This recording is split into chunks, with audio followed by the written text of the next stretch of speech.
దేవుణ్ణి. రెండవ ఆర్ ఏంటంటే రిలై ఆన్ గాడ్, దేవుని మీద ఆధారపడు. RELY, rely on God. Okay, పాపాన్ని విడిచిపెట్టావా? మంచిది. ఇప్పుడు నువ్వు చేయవలసింది ఏంటంటే దేవుని మీద ఆధారపడటము. మనం పాపాన్ని విడిచిపెట్టి మన మీద మనం ఆధారపడటం కాదట, పాపాన్ని విడిచిపెట్టిన మనము దేవుని మీద ఆధారపడటం. అందుకని we rely on you, O our God. ఓ మా దేవుడా, మేము నీ మీద ఆధారపడుతున్నాం. ఎంత చక్కటి మాట. మేము ఎవరి మీద? మీ మీద ఆధారపడుతున్నాం. Okay, doctor Sunny rightly said that person he left his only Paul, his clothes. ఎందుకని వీటి గురించి నేను ఆలోచించవలసిన అవసరత, వీటి మీద నేను ఆధారపడవలసిన అవసరత లేదు. అవి అవసరమే, కానీ when I rely on God, God can definitely provide my needs.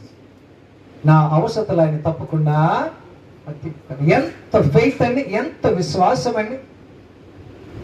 వీటిని పడే అని యేసయ్య ఆయనకు చెప్పాడు కదండి. ఆ బ్లైండ్ ఆయనకు చెప్పాడు, చెప్పలేదా? చెప్పాడని తలుపుతారేమనుకున్నాను. ఎందుకంటే అలాగింటూ వింటూ నేనేం అడిగినా కానీ నీ వస్త్రాలు ఇసిరాయి అన్నాడు యేసయ్య. అన్నాడండి? లేదు.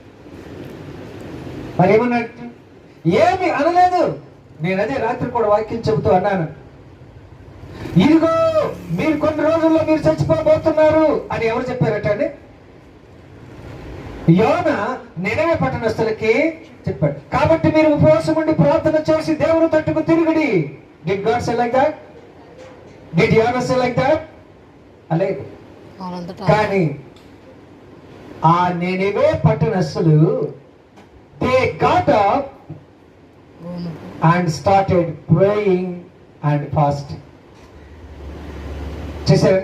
వాళ్ళే అమ్మో మేము నశించిపోతున్నామట, మేము పాపములో ఉంటే ప్రమాదమట, మేము వేరే వేరే వాటి మీద ఆధారపడ్డాం, నిజ దేవుని మీద ఆధారపడటం లేదు, కాబట్టి మేము ఉపవాసం ఉండి ప్రార్థన చేయం.